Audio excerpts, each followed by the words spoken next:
Hi, everybody. Welcome back to another edition of Big Apple Hockey. It is a great day to be here because I'm in Arizona right now. And as you can see in my thing, congratulations to Anna Williams, who will be graduating in about 3 hours. So I can't wait to check that out.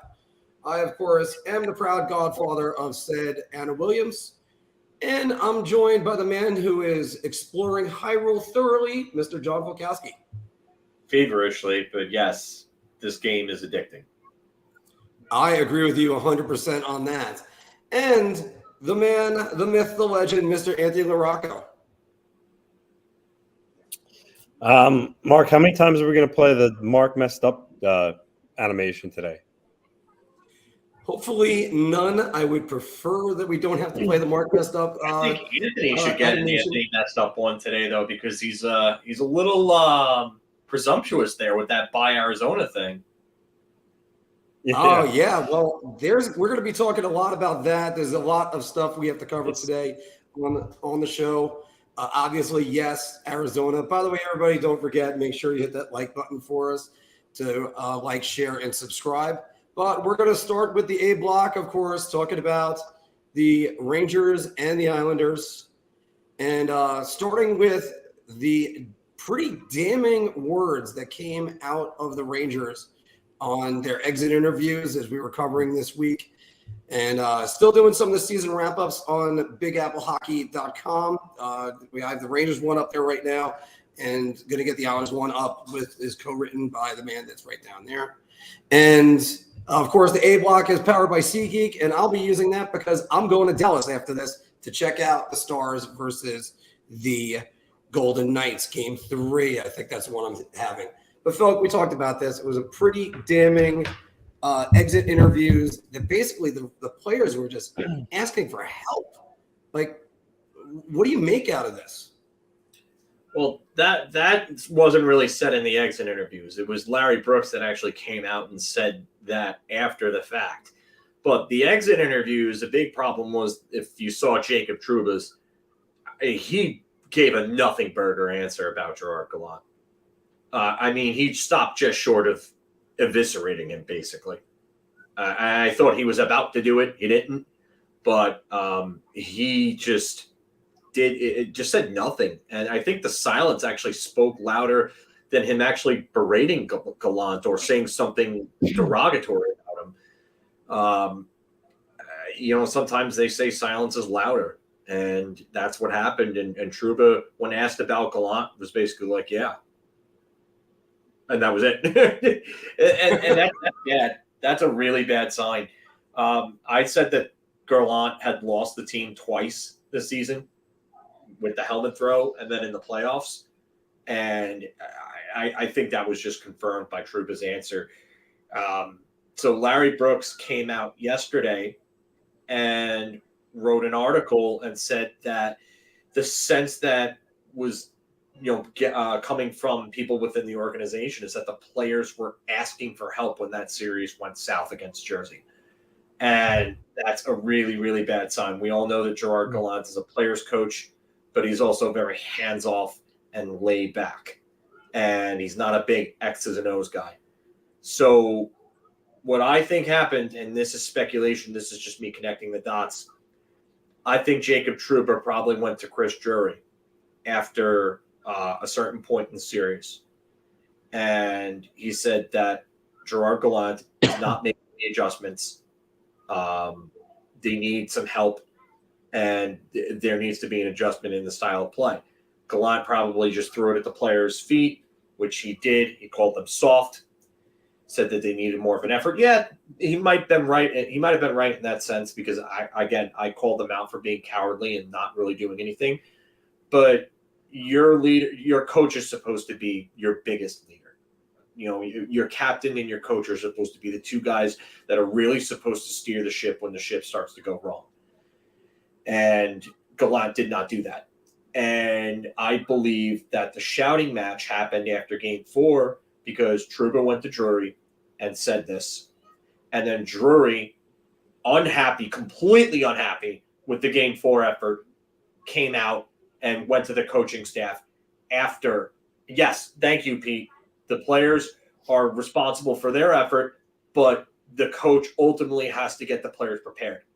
And I don't want to hear anything about, oh, you're paid millions of dollars. If you can't get up for a playoff game, then that says more about you. No, the players are responsible for their efforts, but the coach is responsible for having everything else prepared to put the players in the best possible position to succeed as a team. And Gerard Gallant did not do that on multiple occasions with this team. And their slow starts, their inconsistent efforts throughout these 2 seasons, and the repeated trends of those 2 things really show that Gerard Gallant did not have his hand on this team, and that's bad.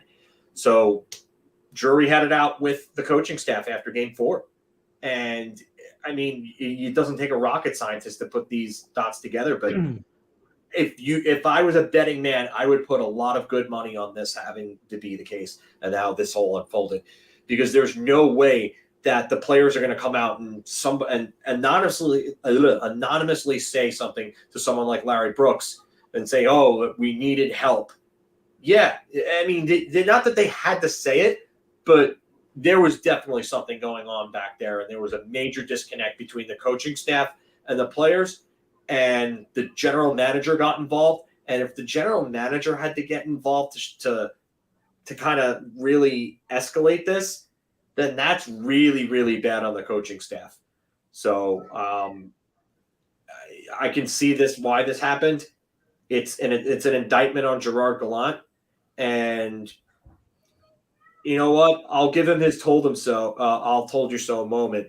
But Steven said that when they hired Gallant, that this guy only lasts for 2, maybe 3 years at most. Yep. And he was right. And we're seeing why. And this is actually another good point here. Gallant was only 1 or 2 losses away. I think he was 1 loss away. In December, definitely. Yeah, in December. Yeah, definitely.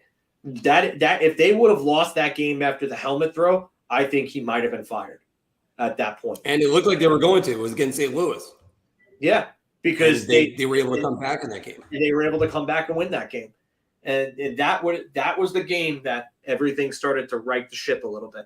But if they had lost that game and they lost it in bad fashion, like they were looking like they were on the way to doing, Gerard Gallant would have had to get another taxi out of New York to go back home, because that would have been the end of his tenure as a Rangers coach. So, and Look, I think – sorry, actually finish your point. I'm sorry. No, I was going to say – I was just going to leave it off as this because I've went on for too long already. But you can't have a coach like that with a soft leadership group. And I'm not going to take away any blame from the players, because the players absolutely deserve to get their kicks, or their licks rather, for the cowardly efforts that they gave throughout various parts of that series and throughout the inconsistent tenure of Gallant in New York. So the players, they're definitely to blame, but do your job as a coach. That's what you're paid to do. And I mean, this comment from that was not the comment I wanted to highlight. This comment here from DP. So was Gallant basically stealing money by not coaching and just letting the players go do his thing? I mean, if you want to consider it that, then sort of, yeah, then I guess you could say that. Gallant was more about installing culture and stuff like that. Going back to some of our first criticisms about David Quinn when we first started this channel, Phil, just because you got a Ferrari doesn't mean anything if you got a drunk driver behind the wheel. The driver has to do something with it. And if it's not the players doing that, it's got to be the coach driving it. Wouldn't you agree, Anthony?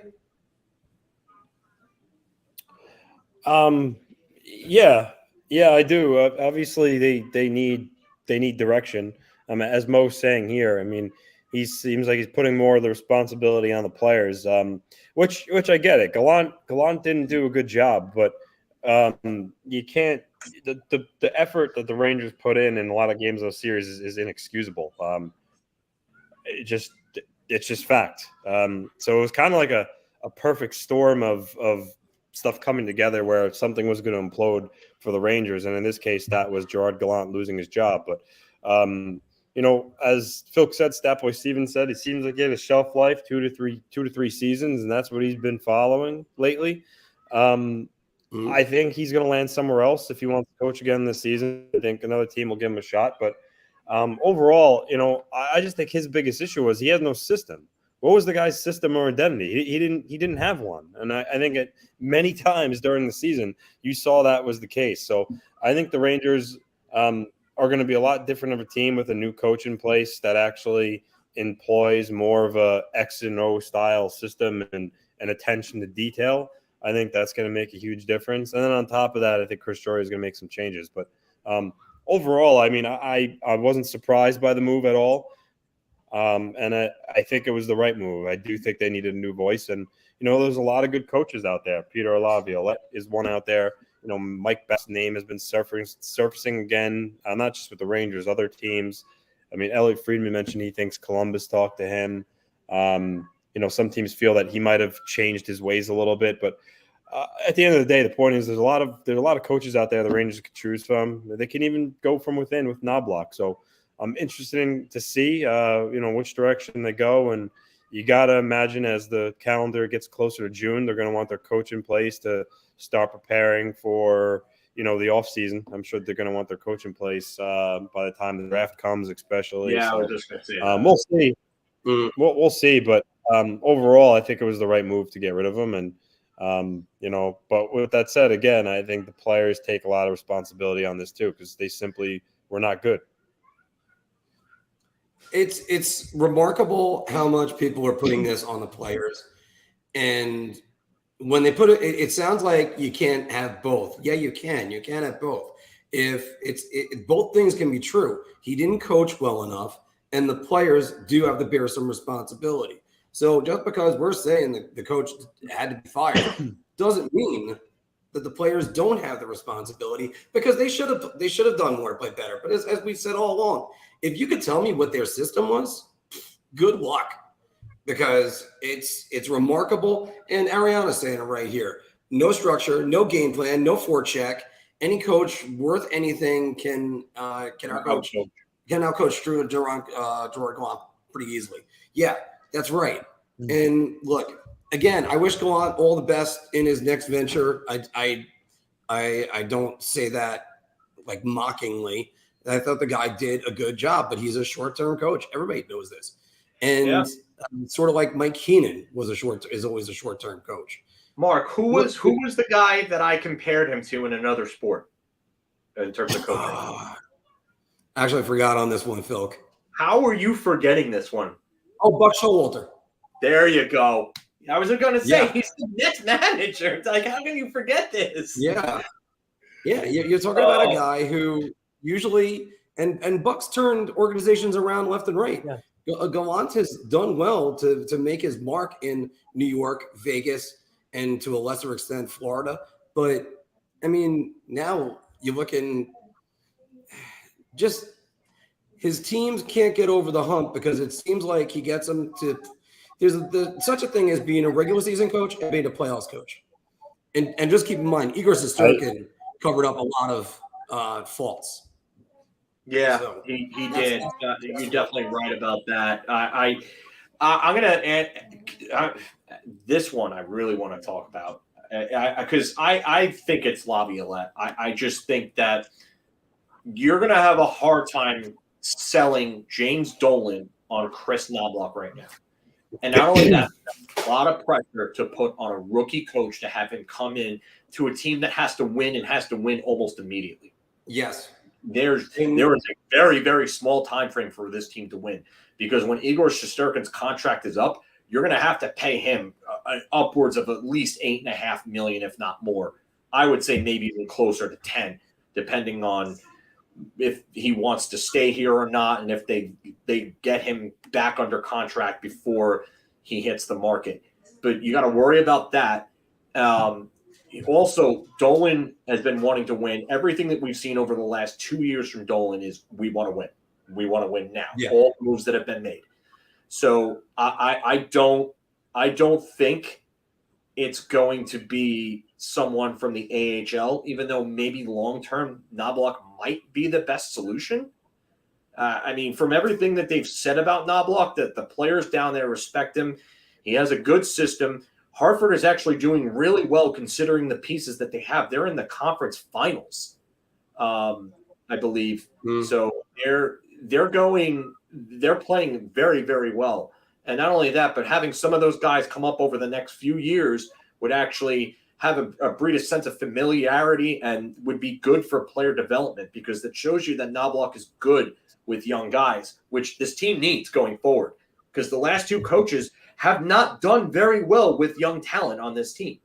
They've actually almost ruined some of the important young talent on this team.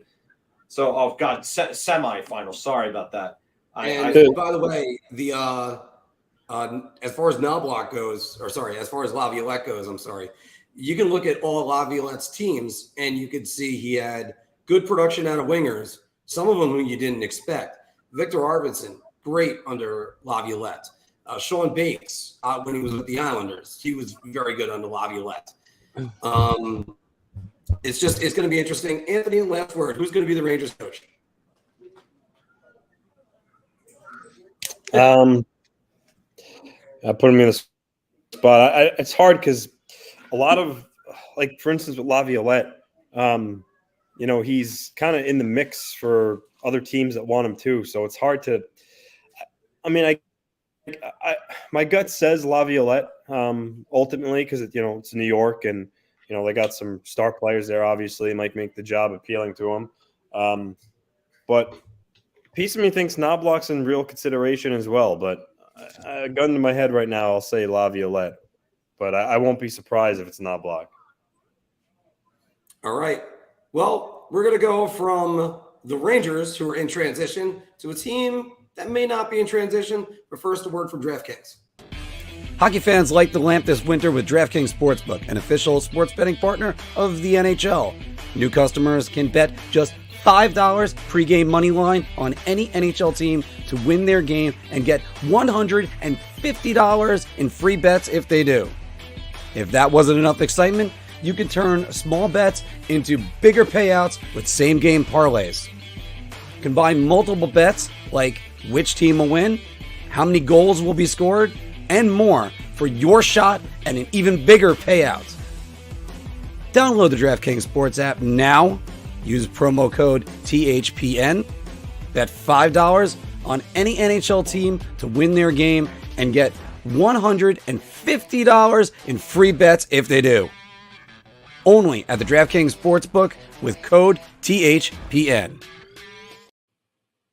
All right, guys, going across town to the Islanders, where it looks like all signs are pointing to Lou getting an extension and Lane Lambert returning.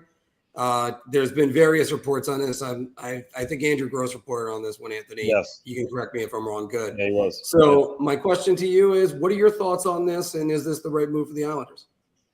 Well, I can't say I'm surprised. I think any Islander fan who was kind of hoping that Lou was going to leave was wishful thinking. Ultimately, ownership obviously really respect him. They have a lot of faith in him.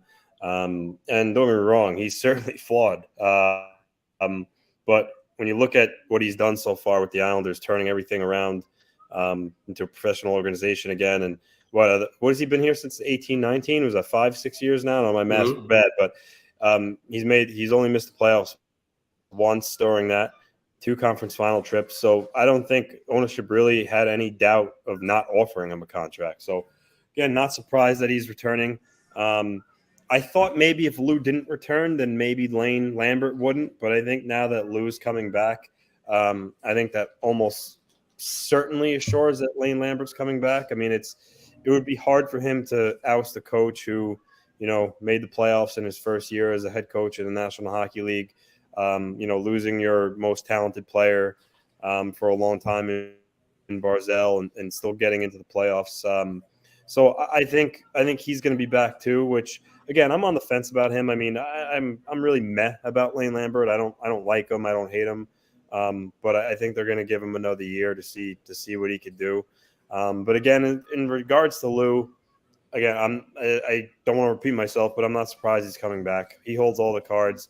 He's getting old. One day he'll decide he doesn't want to do it anymore and he'll step away. And who knows, maybe that's another year from now and he transitions to just the president role and gives up the GM role. But for now, he's in charge of this team. And It is what it is. So he's got his work cut out for him now, and see what he could do in terms of the roster and tinker with it. But one thing I'll say about Lou Lamoriello before we move on is how much the players respect him, and I think that goes a long way with ownership. Again, wanting to keep him on board. I mean, at the end of the year, Zach Parise in his exit interview, he said that he believes that every young player coming into the NHL should play for a Lou run team at some point, because he said just he's that incredible of a person to work for, and the things he does for players off the ice.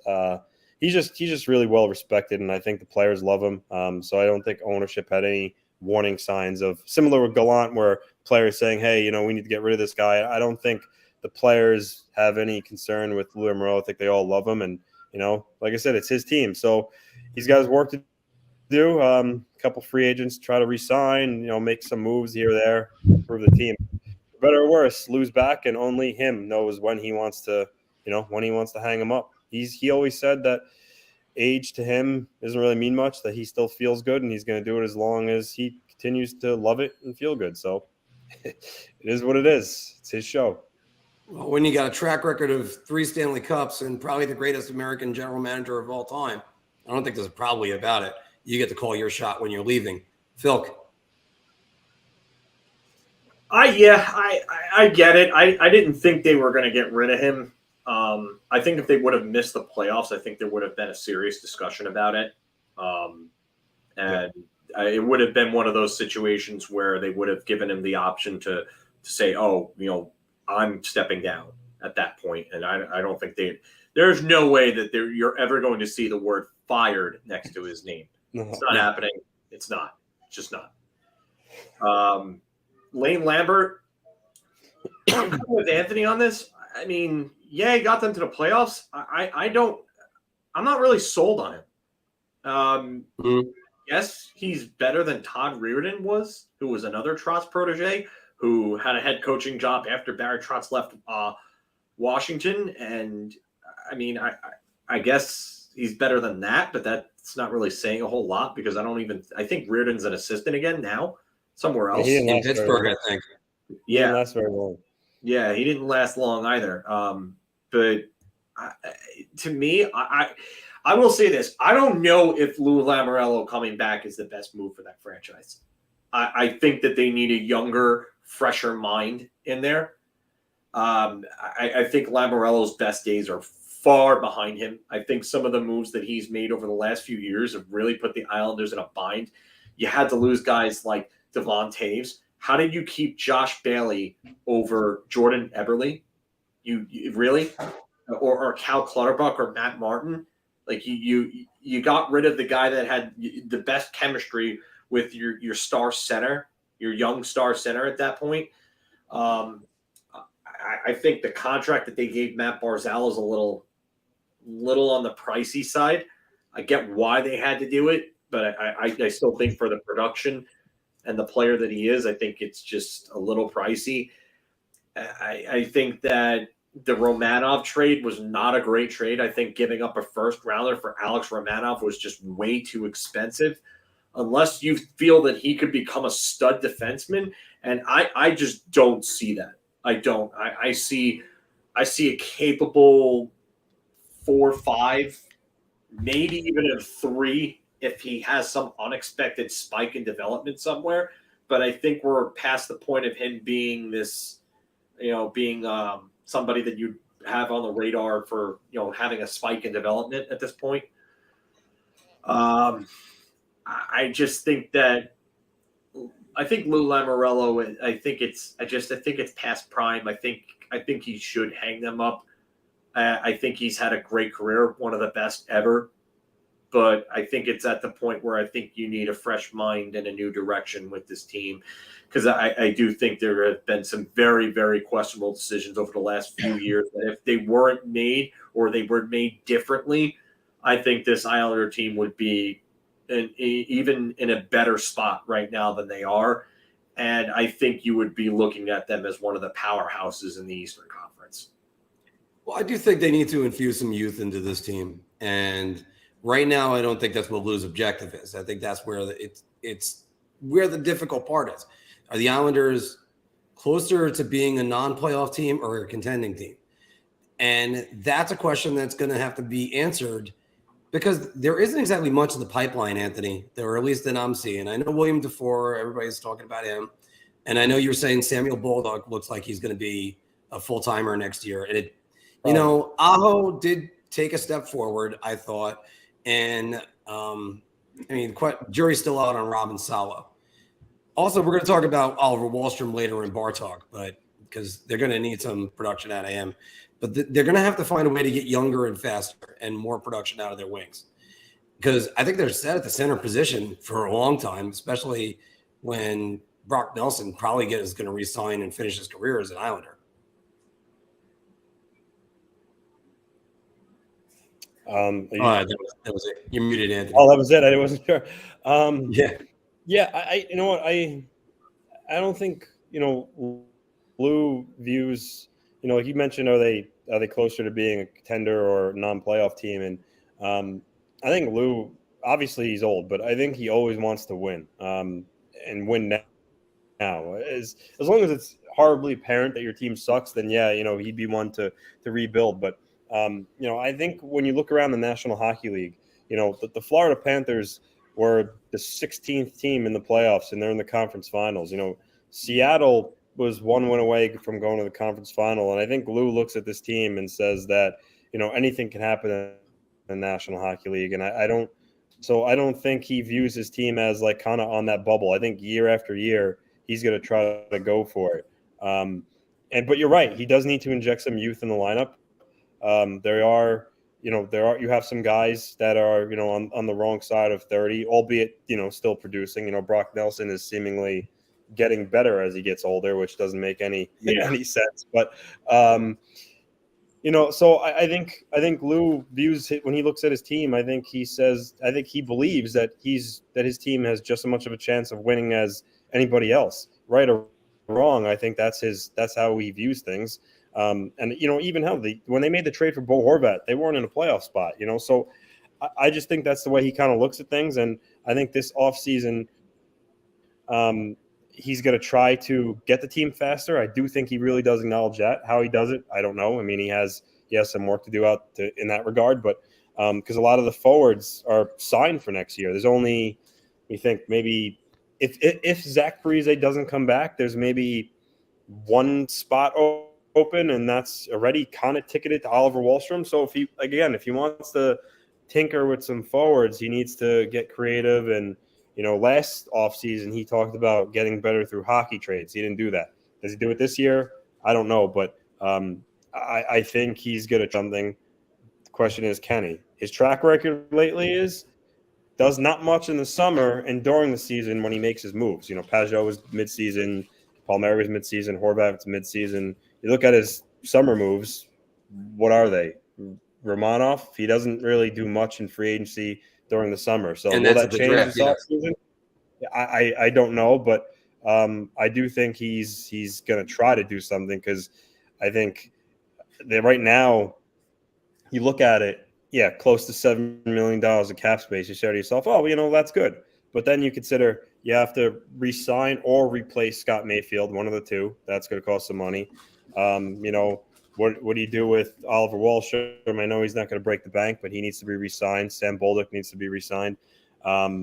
So again, it's going to be interesting to see what he does. I think Josh Bailey's certainly gone. I think if he can't trade him, he's certainly going to buy him out, which will give them about $2.5 million of cap space. So it's his team again, and he's got some work to do. Now, there was also a post on All Things Islanders written by one Anthony Larocco saying that Vladimir Tarasenko could be a target. Yeah, so after Tarasenko was traded, Elliot Friedman, which I think we talked about briefly in this show, that Tarasenko said he wanted to be traded to the Rangers, Islanders, or Devils. The Devils are going to be facing down the barrel of handing out $8 million contracts to Bratt and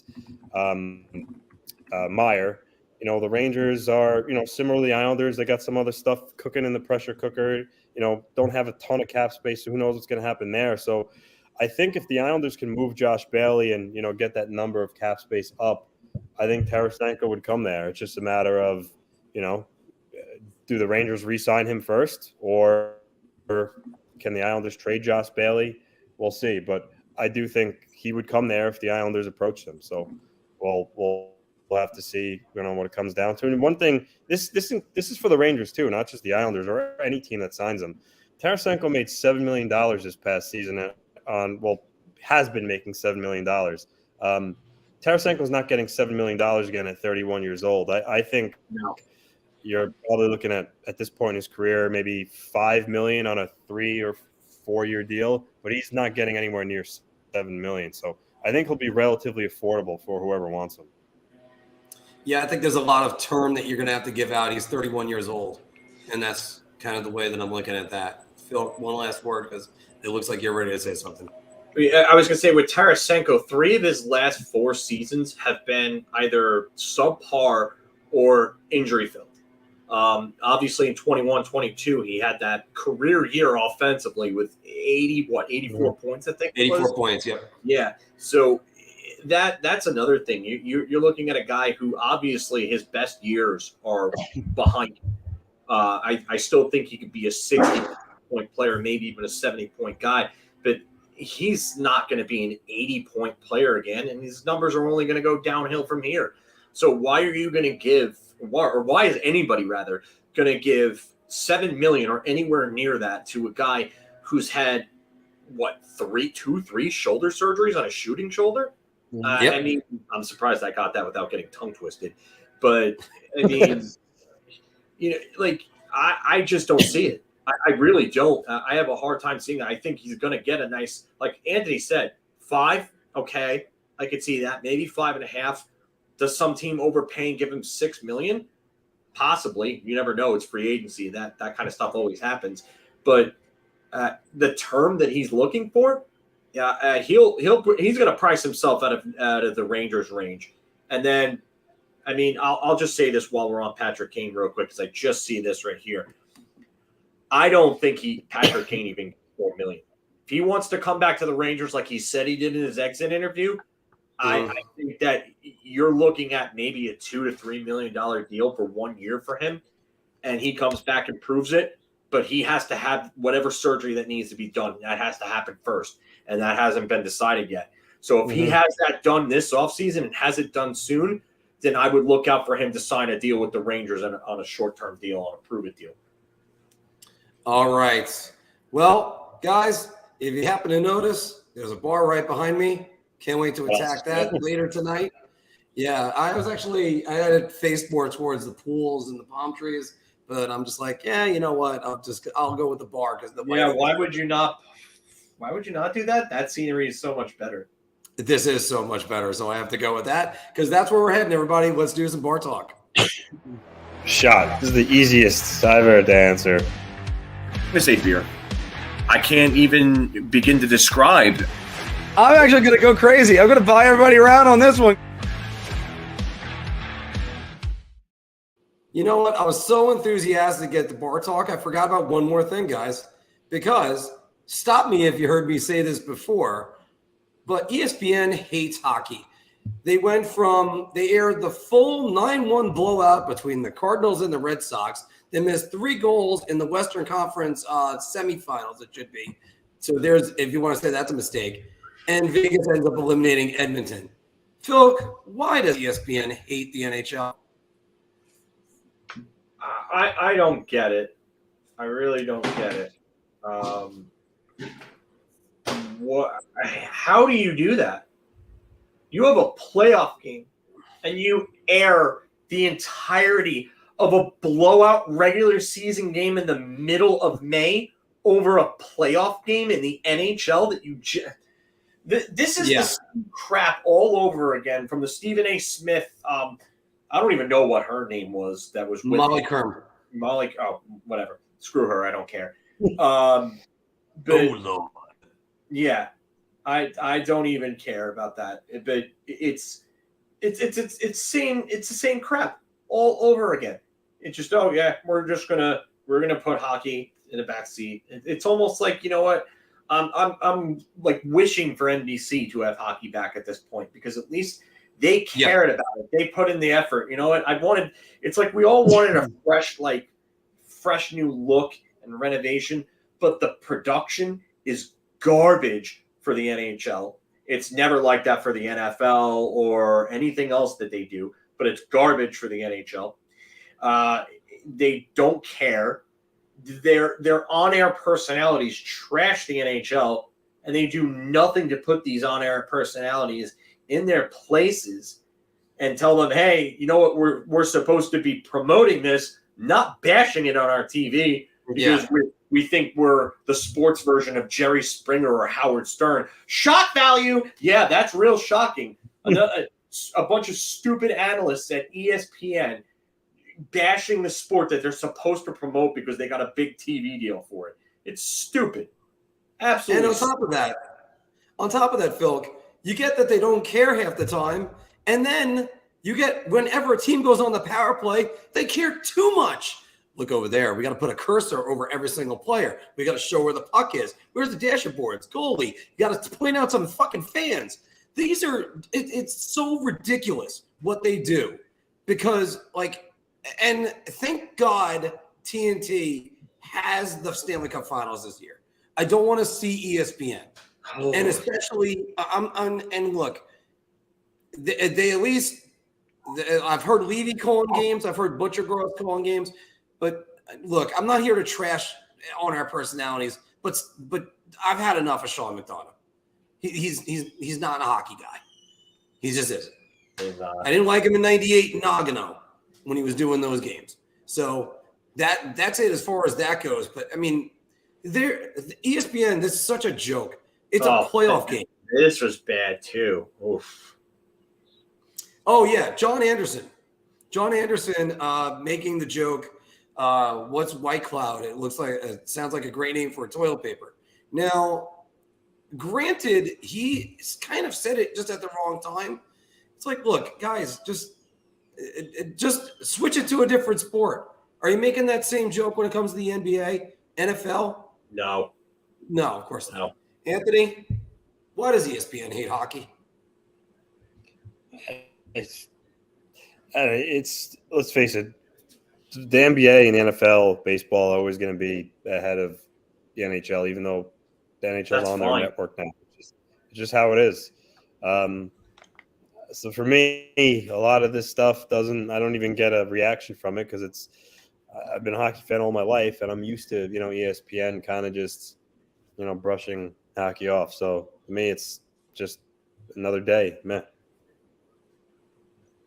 All right. Well, I guess that's well said. So now I have to just ramp the energy up right back to say, welcome back, everybody, to Big Apple Hockey's Bar Talk, where we're gauging our confidence on NHL topics based on our choice of drink. Are you so confident that you're buying around, or are you just so have a beer? Or, oh, dear God, give me a shot. And then also just keep in mind, why go to the liquor store when you can just have the liquor store come to you, make it a Drizly night. And I will actually get their ad up right there. And everybody, let's start with the first one. And also, once again, Big Apple Hockey Trucker hats are available. Go on eBay and check them out. The link is below. Phil, Ryan Lindgren, he's got 2 more years remaining at $3 million per. He's one of the few Rangers that doesn't have a no-move clause or a no-trade clause or anything else like that. The Rangers need to move on from Ryan Lindgren this offseason. Shot. The only place that they need to move him is to the second pair. He's just not a top pairing defenseman. This has been proven for a few years now. He's been getting by being Adam Fox's best friend and basically the Jeff Boom to his Brian Lee. But Ryan Lindgren is not someone that they need to be moving. That would be terrible. That's a guy that's really a heart and soul player on this team. He plays through injuries. I mean, and he actually plays somewhat well, unlike the guy who wore the captaincy, played injured and was atrocious when he was playing injured and refused to get out of the lineup. There's no reason to sell Ryan Lindgren. If anything, the Rangers need to move him to this, I would say, the second pairing. They need to find a legitimate complement to Adam Fox on the top pairing. And if I would say they need to move other cap before they move Ryan Lindgren. Yeah, I agree with you. I don't want to move Ryan Lindgren. I think for $3 million, you're getting a hell of a defenseman. I made the joke a long time ago. He makes Chuck Norris look like a wuss, and that's how tough he is. He is tough as nails. The reason why this is even up there right now is because, look, the Rangers might have to move some cap this year. Now, there's two guys you can look at specifically in Ryan Lindgren and Barclay Goodrow that they could move to free up some cap space. I don't see it. I don't see it with almost either one of those guys. I know Goodrow's got so much left on a deal. I don't think they're going to be able to move either one of them. And now, would I move Lindgren? No, I don't think I will. I'll just say it like that. Anthony. Flash the Marc messed up animation, because you said he's got 2 years left. When you look at cap friendly, technically the end of the year, it didn't happen yet. So it's still reflected as 2 years. It's this is the last year of his contract coming up. So he has 1 year left, Marc. Marc messed up. But no, that's not worthy of a Marc messed up. Yeah, it is. It is actually. It's all a big right, difference. all right. 2 years and 1 year is a big difference. No, but they don't. It's a shot. They don't need to move him. But unlike Barclay Goodrow, where you may have to pay a little bit to get someone to take him, Ryan Lindgren, they can get some good assets for if they moved him, and they free up some cap space for future years. But he is the heart and soul of the team. I think moving a guy like him would probably hurt the locker room a lot. But at Marc, you did reference at some point, they may have to kind of ship some cap out. And he would just be the easiest to move because you wouldn't need to attach anything to him to move him. Teams would just welcome him. So that's the part that at least kind of makes you go, but it's a shot overall.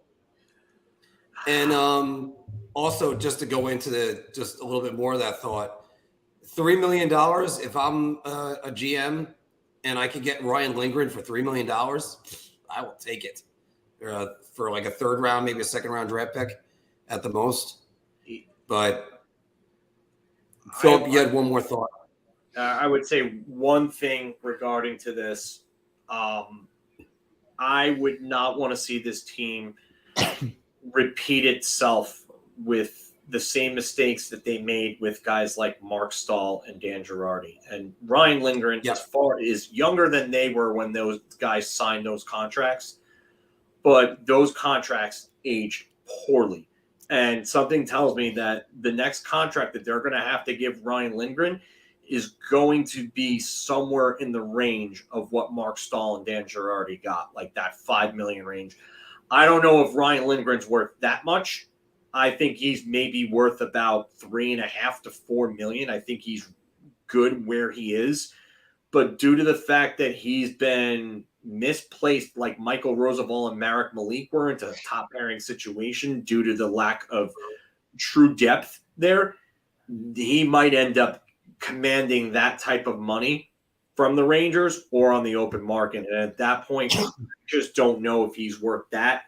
So maybe moving him is in the team's best interest sooner than later. But it's still a shot because you're premising this that they need to move him. I don't think they need to move him. I do think that they need to take a look at what they want to do, because if they think that they're not going to be able to get him signed, kind of a la John Tavares, maybe a preemptive trade would be better sooner than later. And I think it's going to piss off a lot of fans, but it may be in the club's best interests. All right, going over to a guy that we mentioned earlier in the A block, Oliver Wahlstrom. Take a look at his numbers from last year: 7 goals, 9 assists, 16 points. Career, 32 goals, 29 assists, and 61 points. The Islanders need Oliver Wahlstrom to score 20 goals next year. Marc, we texted about that. We texted about this. We need to produce. I picked the number. It's still a layup. You want me to fix it? I'll fix it. You need to score 20 goals. A layup animation for this one. That's why I wanted to get rid of it, because it's obvious they need him to. They're going to need him to finally become the player that everyone thought he could be. Actually, you know what? And that's right. I should have fixed it. All right. I'm sorry. I had to take a dump before we got on screen. Probably somewhere watching this, and he's probably foaming at the mouth just to yell the words "layup."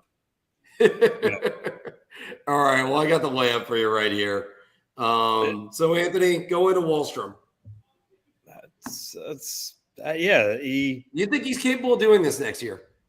That's what you should have made this. You should have said, is Oliver Wahlstrom capable of scoring 20 goals next season?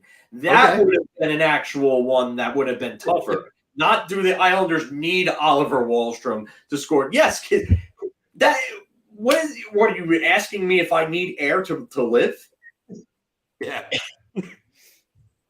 Like, that's basically what you're asking. Do you need air to live? Do you need air to breathe? Do you need to wipe your ass after you go to the toilet and take a crap? Watch out, Phil. That might be hate speech. I mean, listen, Capel. By the way, screw you, Facebook.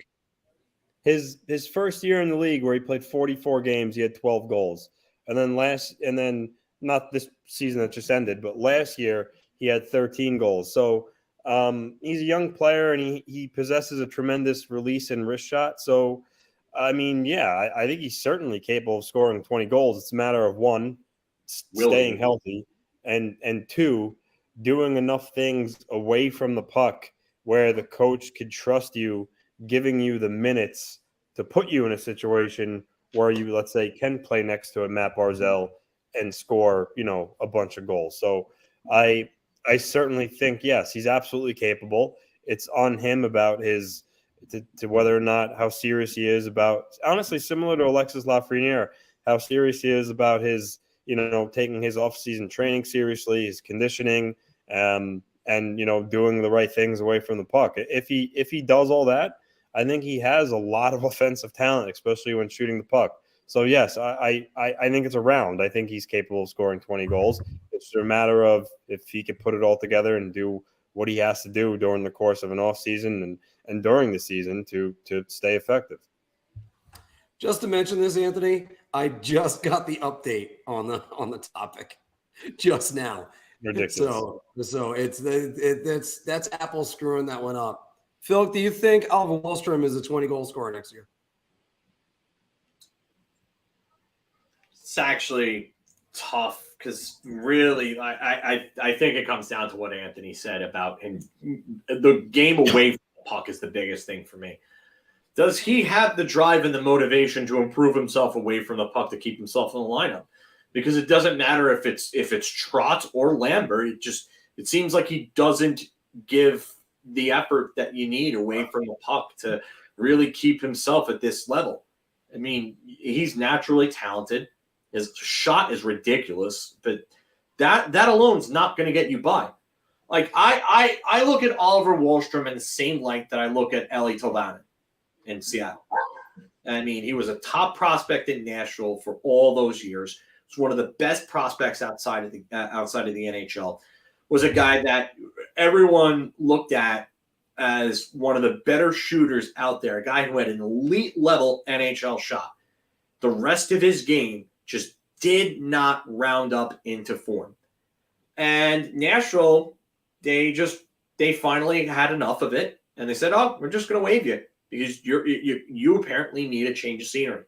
So it goes to Seattle, and it looks like he's taken the next step forward in his career, and he's helped Seattle become a better team. They've helped him become a better player. So I would say that Oliver Wahlstrom needs to take a note from Tolvanen, and he needs to really improve the rest of his game, his skating, his defensive play, his overall hockey smarts. He needs to sit down and really take hockey seriously this offseason. Hi, Alexis Lafreniere and Capo Caco. I would say the same for you too as well.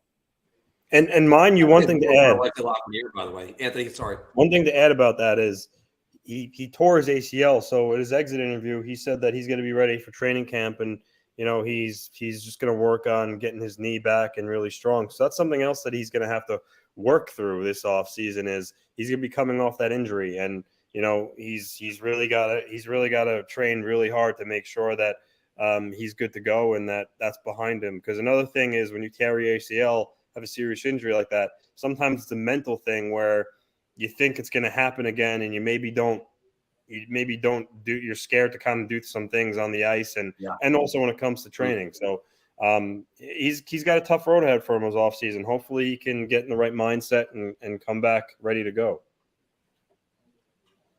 Hopefully it's all about the make or break stuff that maybe that motivates him a little bit more. It's just a major year for him. It is. And question is, can the Islanders actually use him properly? He's another guy. I'm still not certain that the Islanders have that spot for him. I'm going to go beer on this, guys, because I think this guy is capable of doing it. That's the best way to say it, but I don't think that's going to. I'm not sure if he's going to. And if we have time, I'll go back to Anthony's topic that he sent to me. So the Toronto Maple Leafs guys eliminated this week in 5 games by the Florida Panthers. They now have the longest cup drought in NHL history, passing the New York Rangers at 54 years. Toronto needs to move one of their big 4. And Phil, start with you.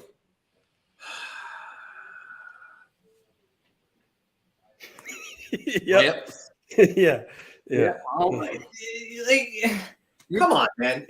And you know I said this too previously that heads needed to roll in Toronto if they lost. Yeah. And I know I don't think there's going to be enough heads rolling the first round. But then they got killed in the second round. They were almost a complete no-show. This team hasn't really gone anywhere. What's the difference? Oh, they won a series because they won that last game. They won that game 7. No. Things need to change in Toronto. That culture, you want to talk about the Rangers players being at fault for their loss? You know what? It's not Keefe. It's Dubas and the culture. Oh, Babcock supposedly bullied them. I don't know all the stories about that, but that team is soft. They've brought in so many different players. They brought in Ryan O'Reilly, Noel Acciari, Sam Lafferty, Jake McCabe, and they still got bounced with all that grit, depth, and toughness added to this team. They still got bounced, and they didn't even put up a fight against the team that barely made it into the playoffs. And I get they beat Boston. But look at that team and their depth and what they're getting from Paul Maurice as opposed to what they have in Toronto, that roster, and the lack that they got from it. I don't understand how this team has not made a complete culture change. I kind of hope that Austin Matthews gets dealt because I want to see things change in Toronto. I really do.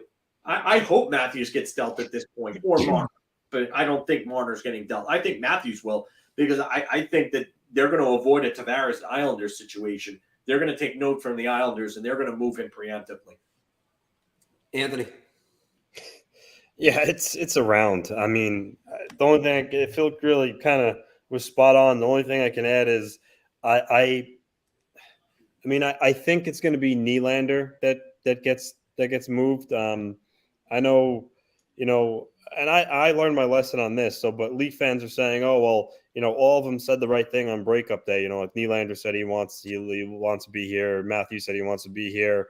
Tavares said the same thing about the Islanders. Oh, I love it here on breakup day. The season before he left, I want to come back. So Matthews said that and all, but I mean, at the end of the day, it doesn't really mean anything, right? Right now, I mean, it doesn't. No, it doesn't. With that said, though, I do still kind of lean that he might resign. I think, and Marner, I think, is too good to move. And Tavares has that no movement clause. I don't think there's any shot in hell that Tavares waives his no movement clause. No. And they asked him that in his exit interview, and that's when he said, like, what would you do if management approached you to waive your no movement clause? Like, oh well, I committed 7 years here. I love it here. Take being the captain seriously. I just don't think they can. I don't think they can convince him to waive it. So that realistically leaves William Nylander. I mean, he's coming off a great year. He's only got 1 year left on his deal too, so they may be fearful how that negotiation might go.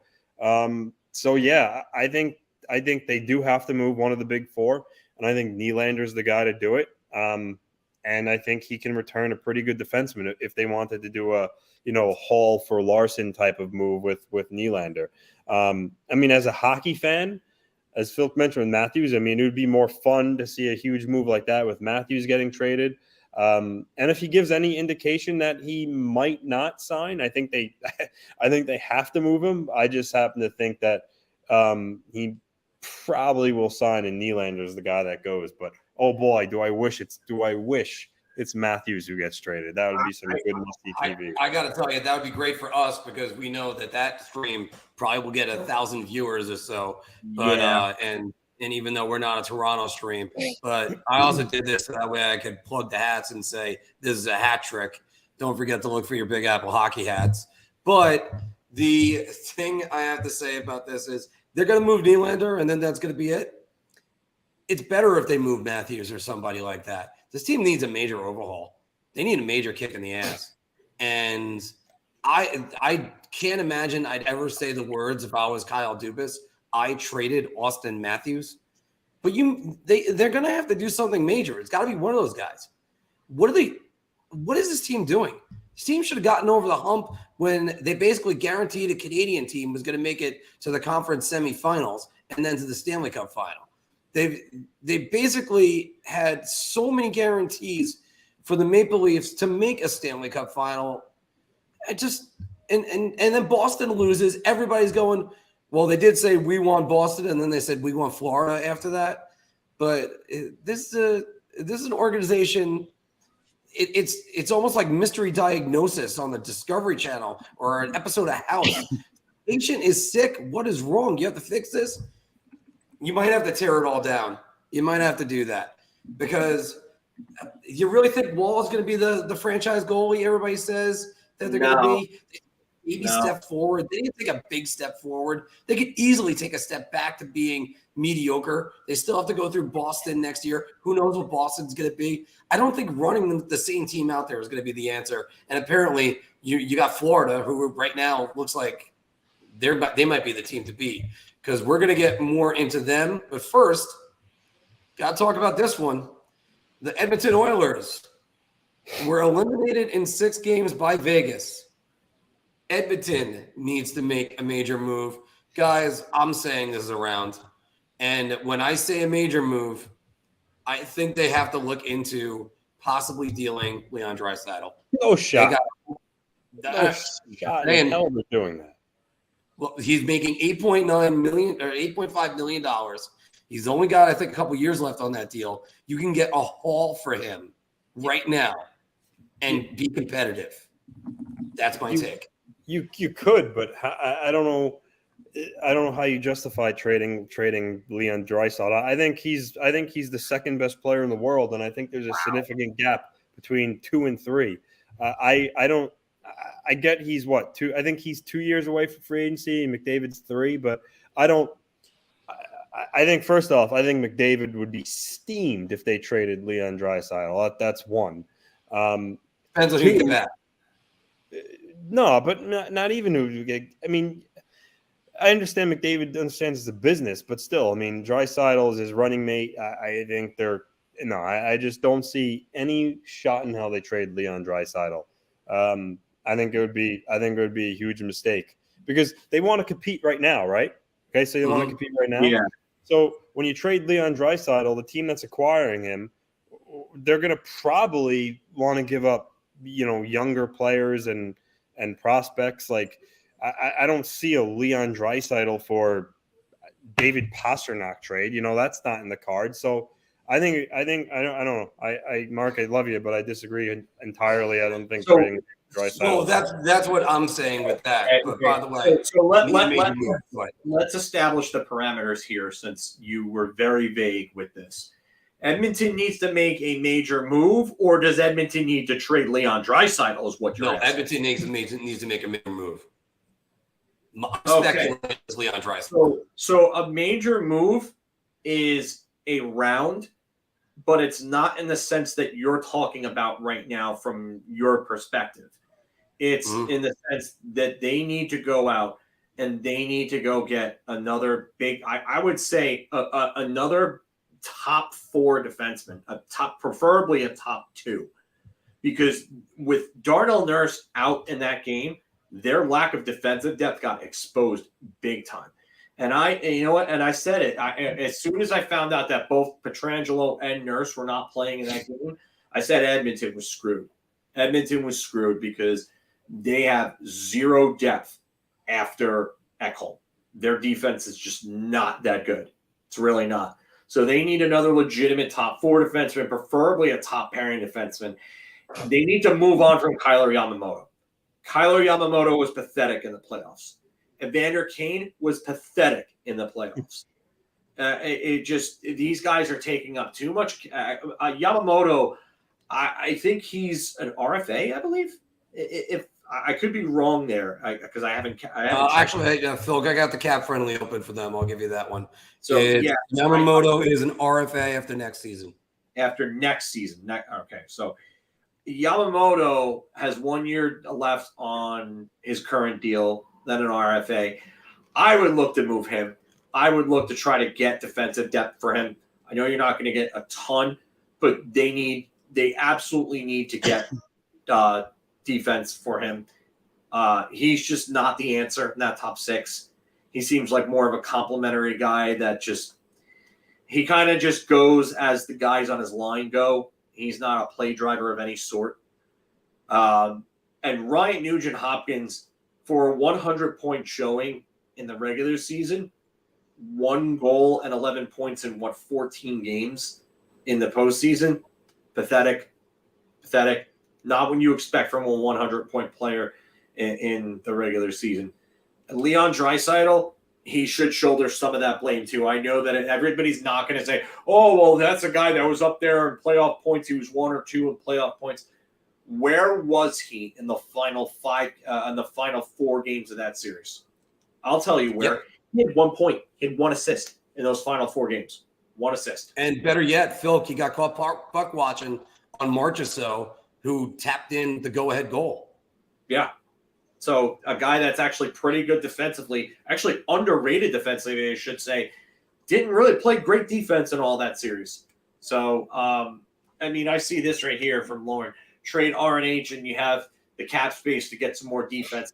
Yes, that is relatively true. But that production on that cap hit, it's going to be very hard to replace that.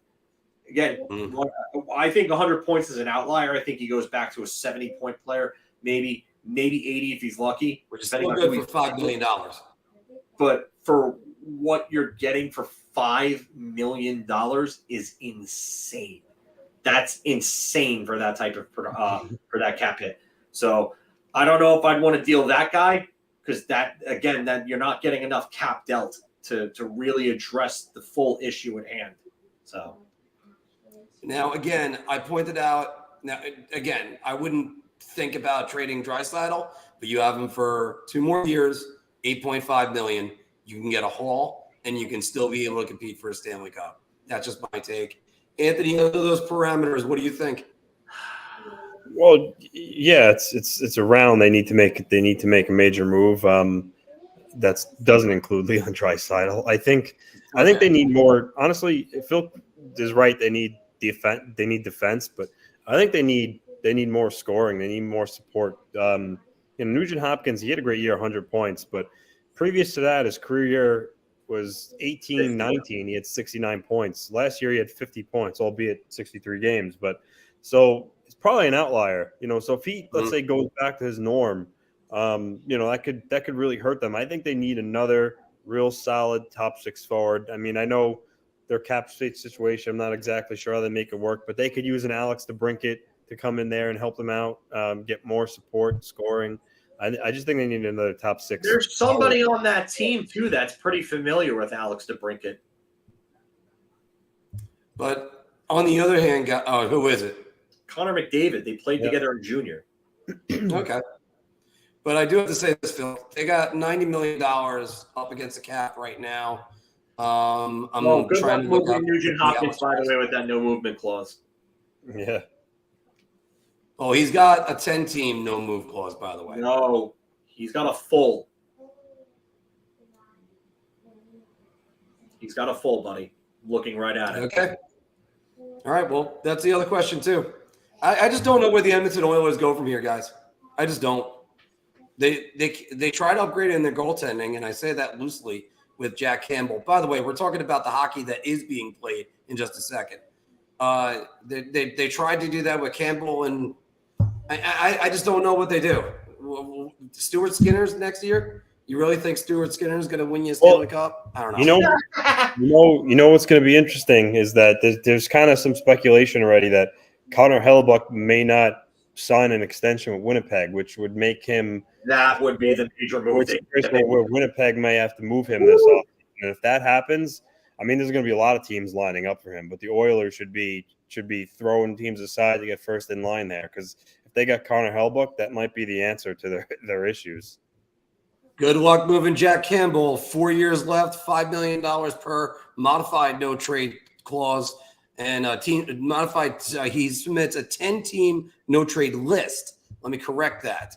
So there's still 22 teams he could be traded to. Yeah.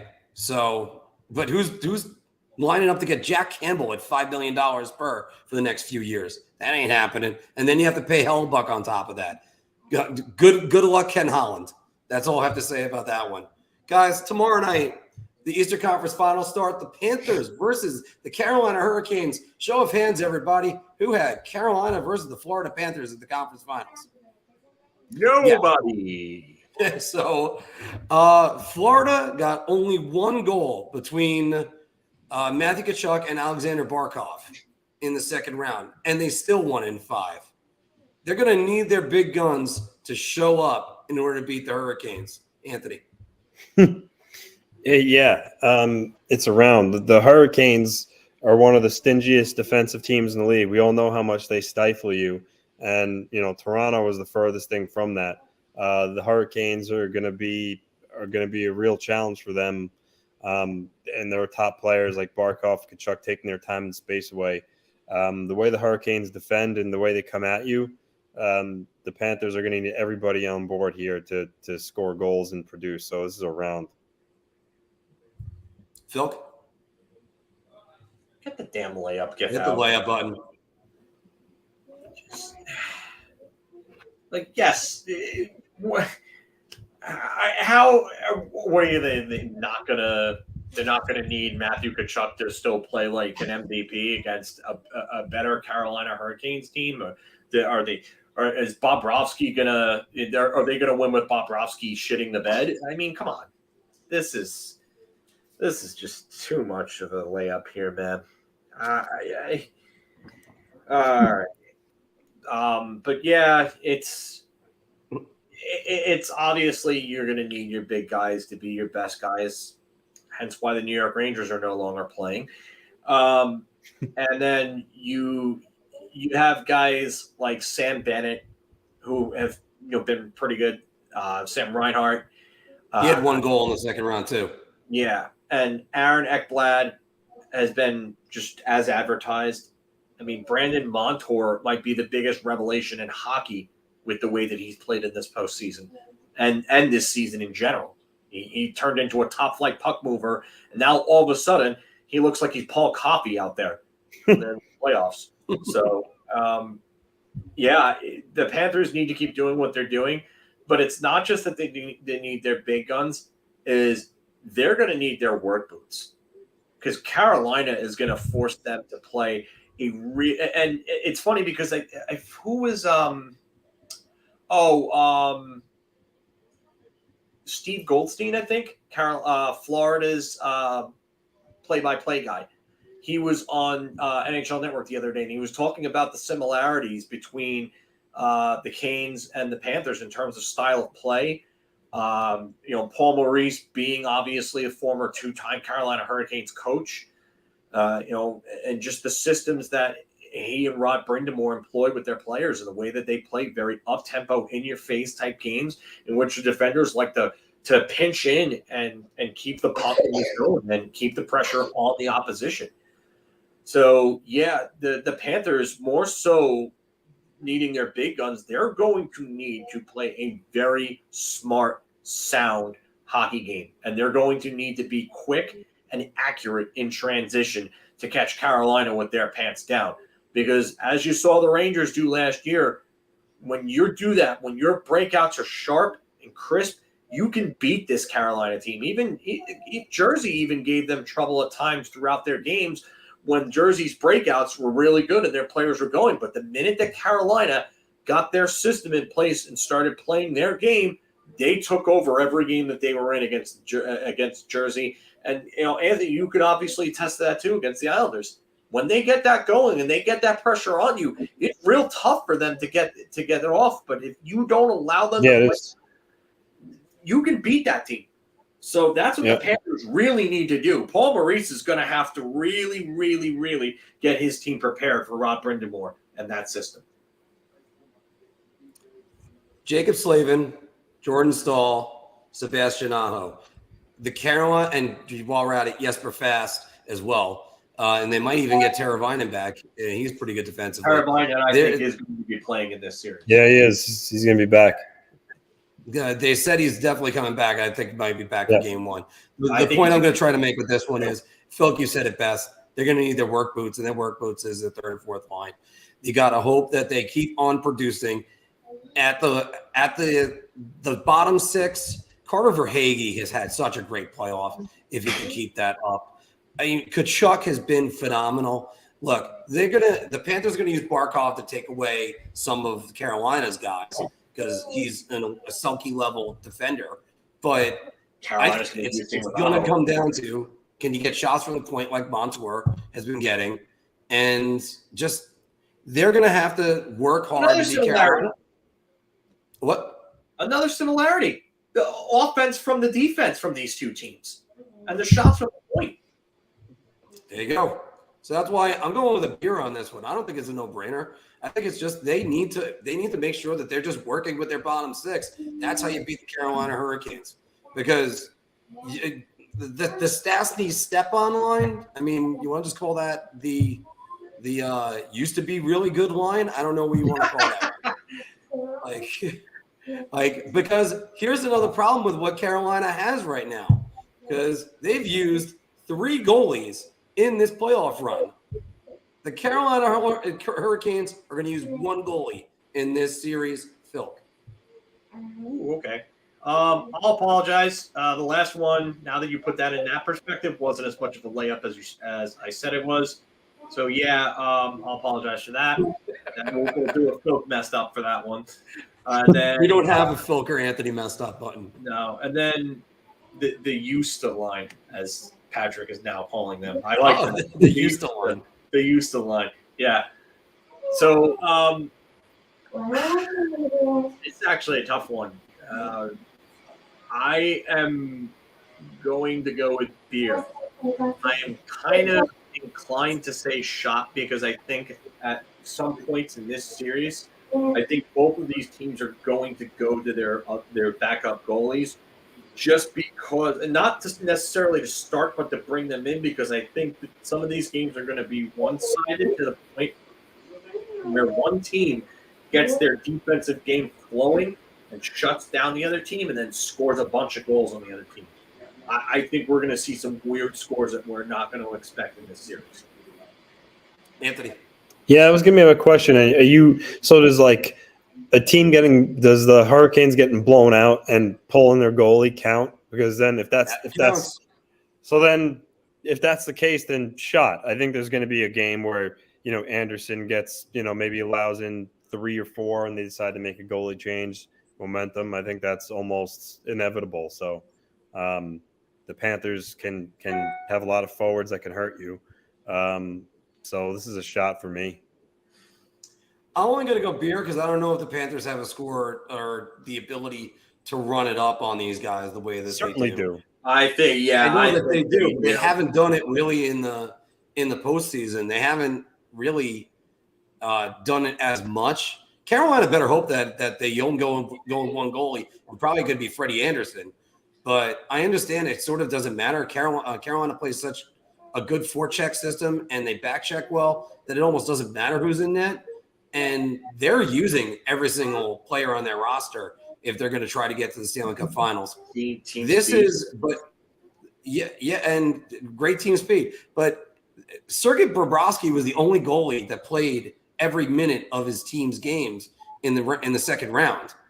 And the Panthers got to hope that he still drank that, Sergei Bobrovsky 2019 elixir that he's got. I mean, Phil and I right now are playing through Legends of Zelda Tears of the Kingdom. You took when he was first coming up with Philly, and then his first year in Columbus, and then his last year in Columbus. They blended that all together in the cookie pot, and he just drank it somewhere in around Game 5 versus the Bruins, and then suddenly he remembered there's a reason why he got paid $10 million. But it's amazing. Carolina hasn't been that good as in net. You're going to see the Freddie Anderson soft goal, the soft goal from Ranta, and God only knows where you're going to get out of Kochetkov. So that's where I think Carolina's weakness is, and that's where I'm concerned for them, because this team should have made a Stanley Cup Finals again by now. They haven't been.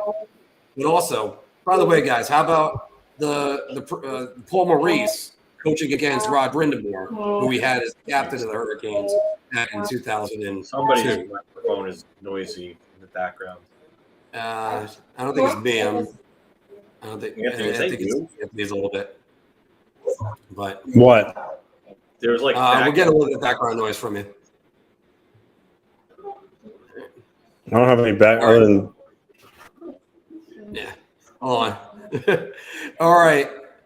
Well, the Western Conference Finals, guys, starts Friday night. Dallas going to Vegas. And one guy that I watched in the last series, Jack Eichel, in these playoffs, 6 goals, 8 assists, 14 points, a +7. And what I can tell you is, and if you watch that last 5 minutes, he was all over the place defensively. And I was impressed. Jack Eichel showing that he's a complete player, and I'm buying around on this. Like, he is doing everything it takes to win right now for Vegas. I'll turn it over to you, Phil. It's not that Jack Eichel was never a complete player. It just, when he was there in Buffalo was there. And I don't think that Jack Eichel – I think he's really stepped up his game. I always said that if Eichel got to the playoffs, the type of player that Eichel is, and I think that's just basically what we're looking at right now, especially on a better team, more depth, more options around him. He's definitely a complete player. I wouldn't say he's a high-level complete player, like a high-level two-way guy, like a Bergeron or someone like that. Nowhere close to that. But Jack Eichel is not a terrible defensive player like some have perpetrated a narrative of over the years.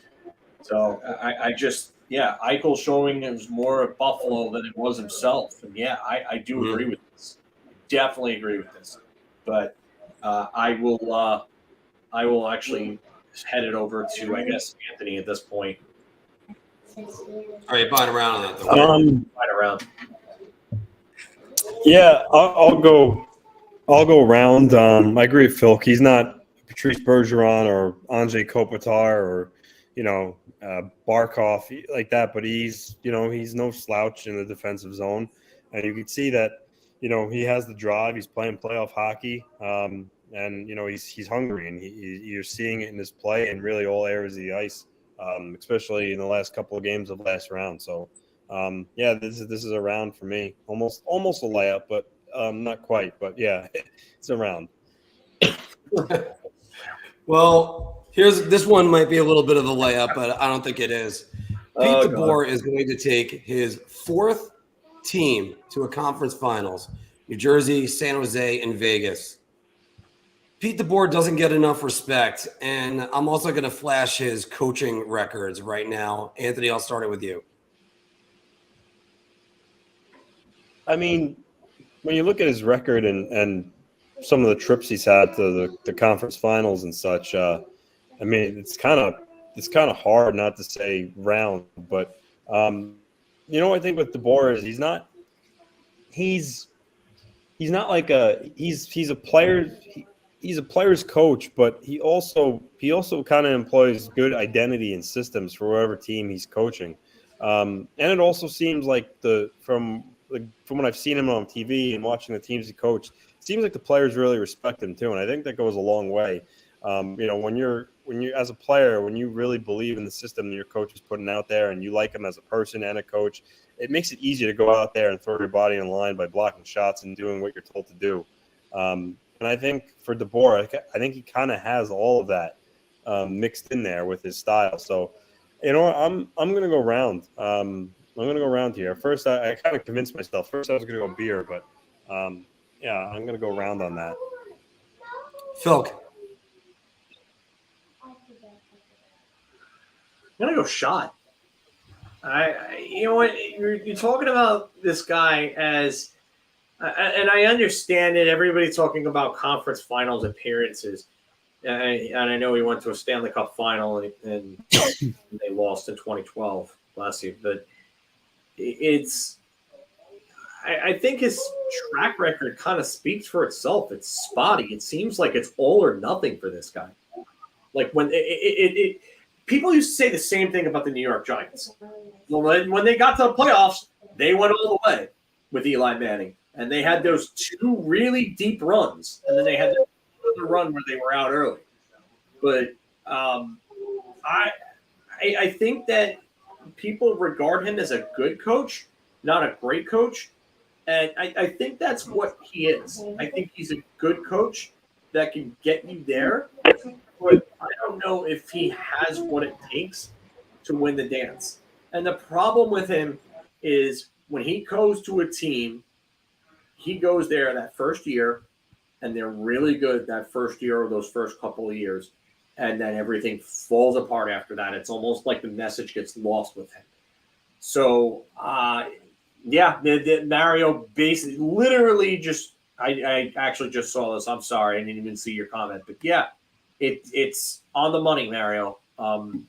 It's just that first year or two is they're great, and then everything else after that is just, you're waiting for the nosedive. But by the way, great to see Mario live. Yeah, definitely. But I would say, if anything, I think he gets enough respect. I think he's well respected around the league. I don't think of him as a great coach. I do think of him as somebody who I will say this: Pete DeBoer can get a lot out of a little. Like we saw that with the 2012 Devils. Like that team was Kovalchuk, Parise, and what else? Brodeur, like a fading Brodeur. So Brodeur, Marek Zidlicky. Ryan Carter had a great series. Yeah. So I mean, he does get a lot. He can get a lot out of a little. So I do think of him as a good coach. I don't know if I'm gonna view him in the light that we're trying to view him in right now. You ever hear the expression that somebody is just rated?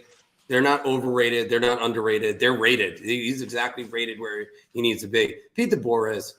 And in our season preview shows, I always said Pete DeBoer in year 1 and 2, his teams are always fantastic.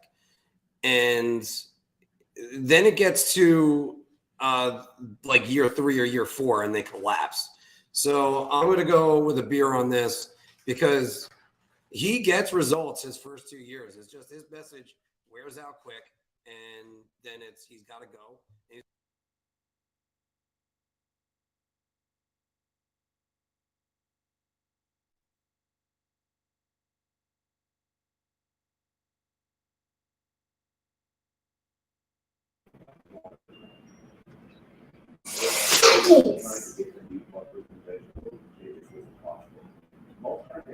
Can't hear you. Bro, I'm going. Bro. Yeah, I don't know. I can't hear Marc either. Yeah, Marc.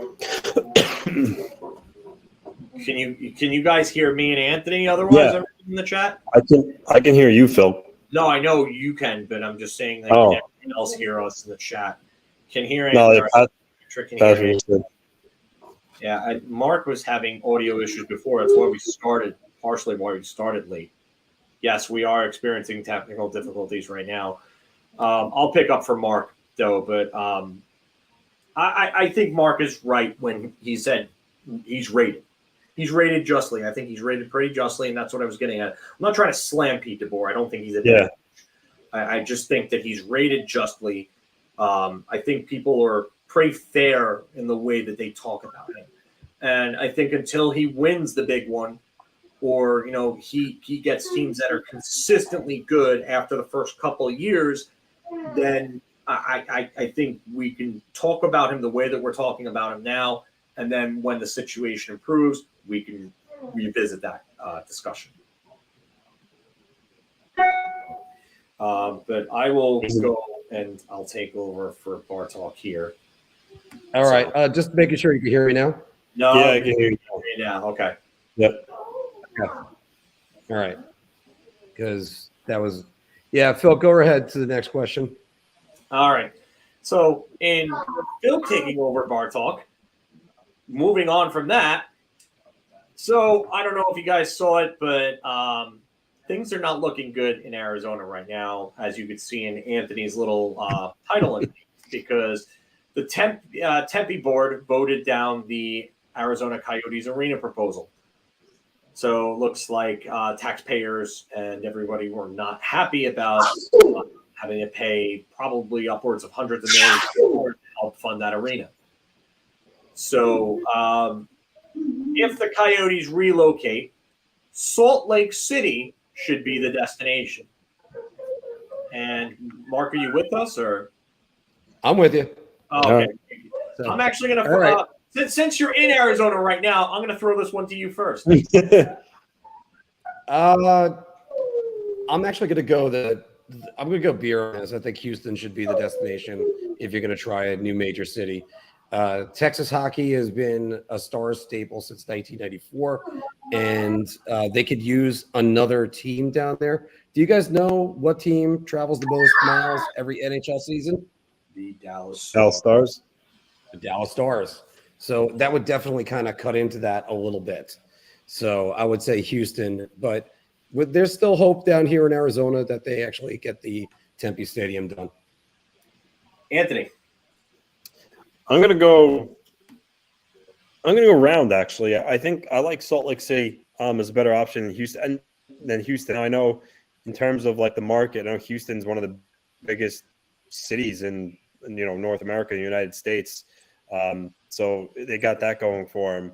But something about Salt Lake City, I like the idea of it. I think it's they have the Jazz there, which it seems like the Jazz owner is pretty enthusiastic. I read that he actually already had a meeting with Bill Daly and Gary Bettman, and he even commented on Twitter saying like in motion. In motion. Yeah, he literally, those were his words verbatim in that tweet.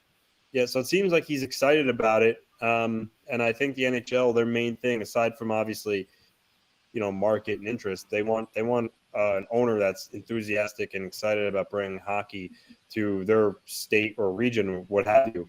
And I think they'd work good there. They'd be able to stay in the Central Division, just slot right in. Obviously it'd be I'm sure they wouldn't stay the Coyotes. They'd probably be called Salt Lake something. It just generates excitement. And I think it would be good for hockey. I know Gary Bettman has viewed the Coyotes as his child, basically, always refusing to let him go anywhere. But he might not have a choice now. It seems like it's down to either convincing the Suns owner, what is his name, Matt Ashiba, to agree to, renovate the arena for the Suns, to retrofit it for hockey, or even buy the team. Which, from what I read, I don't think he's very interested in that. And really, the other option is like similar with the Islanders owners. Wong tried the referendum, it got voted no, and then eventually the new Islanders owners paid out of pocket and built the arena. Could the Coyotes owners go that route, pay for it themselves? They could, but I don't know how deep their pockets are or their willingness to do that is. So, unfortunately, I think the clock is running out here on hockey in Arizona. And I think, it was announced they're going to play in Arizona this year, but playing in a college arena with no long-term future arena in sight or even maybe plausible, they're going to be a lame duck. They'll be there one more year this year, and then they're are going to be gone. So just the way I see it. And I'll step in. I do like Salt Lake City a lot as a destination. Hosted the 2002 Winter Olympics. The hockey was played there, gold medal game between the USA and Canada that Canada ended up winning after USA took a lead, funny enough. I think that Salt Lake City is a good option. I believe it could end up being a good hockey town. There's a lot of winter sports done there, snowboarding, skiing, all done there. Utah, I think Utah could use a sport. I think it's also in a good area, so you could kind of keep them out that way, and you wouldn't throw off the balance of the divisions and everything like that would be good. So I'm going to go beer here just because I do like the idea of Houston. The Arrows have a lot of history. Move them to Quebec and then move Detroit to the Central. The Detroit Red Wings would never go for that. Yeah, they were in the West for so long, and they wanted to be in the East because all their games were starting at 7:00 because they're Eastern time, and everybody else in their division was 8:00 or a conference, I should say, and they were 8:00 and beyond. So Detroit does not want to go back to the West. I can tell you that right now. They do not. So, and by the way, one thing about Salt Lake City is that you could sell it with the Olympics and the turnout that they had from that. And it looks like Salt Lake City would be a good option. Look, there's still possibilities that they're exploring here in Arizona, and Bettman doesn't want to relinquish it. Again, I've said it before, this is a failure of every politician and city planner. Why would they put the stadium in Glendale is beyond me. Another one with Quebec. The league doesn't want to go back to Quebec, even though they're a rabid hockey fan base and they got an arena there. They're scared off by the Canadian dollar and also the size of Quebec as a market in the city itself. I don't see them going to Quebec anytime soon, to be honest with you. As much as I'd love to see it, I don't think it's happening. I think, honestly, Quebec has a more realistic chance than some of the other areas that have been floated around. Who is playing Star Wars right now? Or watching Star Wars? That's on my end. Yeah, I was about to say, you can hear that pretty damn loud. So, okay. All right. Yeah. So I'll go back to my AirPods. Yeah. I would say, if anything, I do like Houston, but I do think Quebec is more realistic than I think you're giving credence to, Anthony. I get the concerns about it, but I also think that the NHL understands that you're going to need to have another, a traditional hockey market. The only other thing that I could see in Canada would be maybe another team somewhere in Ontario. All right, and we have one more for the Bar Talk. Speaking of ownership, I didn't know this. You just added. I just saw that. Okay, here we go. Yeah, because that's where I did realize I made my mistake. Because I still can't believe I'm talking about this. Snoop Dogg and Ryan Reynolds have been competing bids for the Ottawa Senators. Snoop Dogg has recently come out and said, we would gladly accept Ryan Reynolds as a partner if he's interested, if he doesn't win the bid. The NHL needs Ryan Reynolds to be involved in the Senators, Anthony. Well, Mark, do you know, I just saw the other day, there was announced that the Ryan Reynolds and his group are no longer a they're not going with their bid, Yeah. Okay. All right, because then they did lose out. So I didn't update that. I was flying yesterday. Yeah. So they're out. But okay, he's not going to be involved in any way. I mean, I haven't heard about him jumping with any other group, but so I mean, I got to say no at this point. Okay, well then it's just a topic of conversation, guys. But I mean, as for the question, needs to. I mean, it would be cool to have a celebrity backed as a ownership group of an NHL team, but I wouldn't say they need it. But it would have been cool, but again, it's not a necessity. So I don't know. I mean, is Snoop Dogg's? I don't even know what group he's part of, but I don't even know if his group is in the running right now either. I don't know what the name of his investment group is, but I even saw at one point the Rock was part of a backing from one of the bids too with some group. So seems like a lot of celebrities were up to get their hands on the Ottawa Senators, but it seems like it won't be Ryan Reynolds though, whether you like it or not. I think they really could have used him because I think he's great at marketing. Look what he's done already with Mint Mobile. He's a Canadian kid. Like, I mean, sort of like how when Mario – what? Wrexham FC. Him and Rob McElhenney. It's a soccer club that they own. Okay. Yeah, they had the documentary that was on FX about them. And the NHL really used him. And I was kind of rooting for him the same way Lemieux got controlling interest in the Penguins. So it would have been nice to have, because, you know, him showing up at games and him doing work with the NHL would have been great. Okay, guys. So that is the end of Big Apple Hockey's Bar Talk. We're gauging our confidence on NHL topics based on just a drink. All right. So we're going to take some of your questions, and I only got a few more minutes myself, guys, but you guys can always go on without me. I'm gonna have to go myself because I've got to eat and stuff, and I've got some stuff I've got to do. So I do apologize. I got to bounce out. Okay. All right. Because unfortunately I have my niece's graduation that I have to attend. So, and obviously all my technical issues today, guys. Sorry about that. It would have been nice to have Ryan Reynolds in there too. So any other thoughts? Snoop Dogg is part of the ownership group led by Nico Sparks. So that's the group that he's part of. Okay. So is that who won the bid? No one won the bid yet. No one won it yet. No. They just said who's out. I can't believe that I'm even discussing Snoop Dogg potentially owning a hockey team and being very interested in it. Ryan Reynolds would have been perfect because Ryan Reynolds knows business and knows how to advertise. The NHL is terrible at promoting its products. So Ryan Reynolds would have came in and would have done a hell of a lot of good.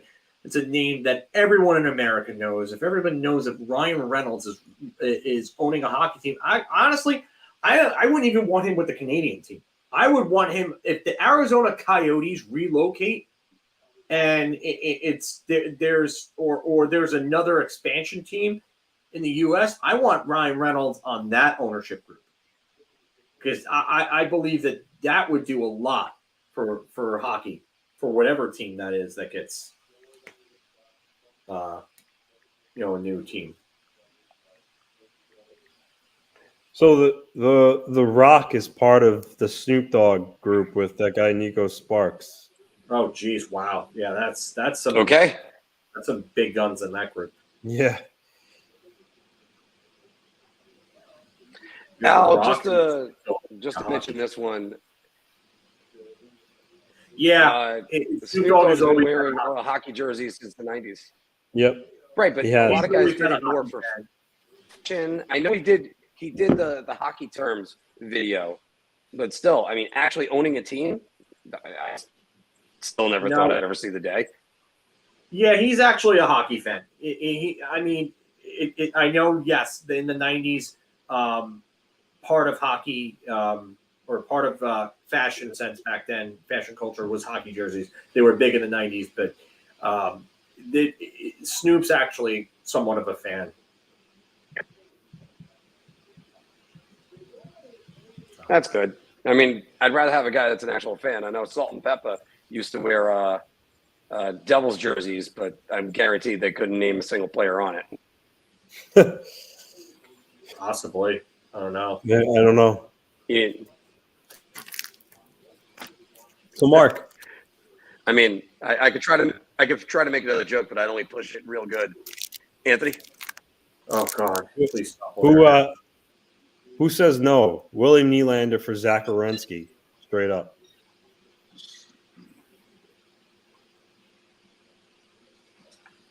I don't know. That's an interesting one.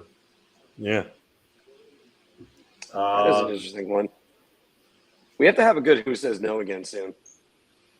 I would probably for free agency Columbus because Nylander only has one year left on his deal. Yeah, Nylander's only got 1 year left on his deal after this season. Werenski. I'm trying to look on how long. Werenski's got 5 years after this one. By the way, guys, who do you have? But I think Zach Werenski. Maybe Zach Werenski says no. I don't know. But Zach Werenski got a no movement clause in his deal. And the next 4 years, a no movement clause, full no movement clause. And then the last year in 2028 is a 10-team trade list. So, I mean, he must really like it in Columbus if he gave himself a no movement clause. He's also coming off a torn shoulder, so I wonder if that would make Toronto be the one that says no. I also don't Werenski, $9.83 million. I also don't think that he's the type of defenseman Toronto needs.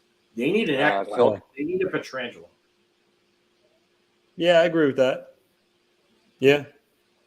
So, by the way, by a narrow margin in our poll today, a lot of people are picking Panthers versus Stars. You guys, what do you got? I would like to see Panthers versus Stars. Oh. Yeah, Cup final. I think Hurricanes versus the Golden Knights.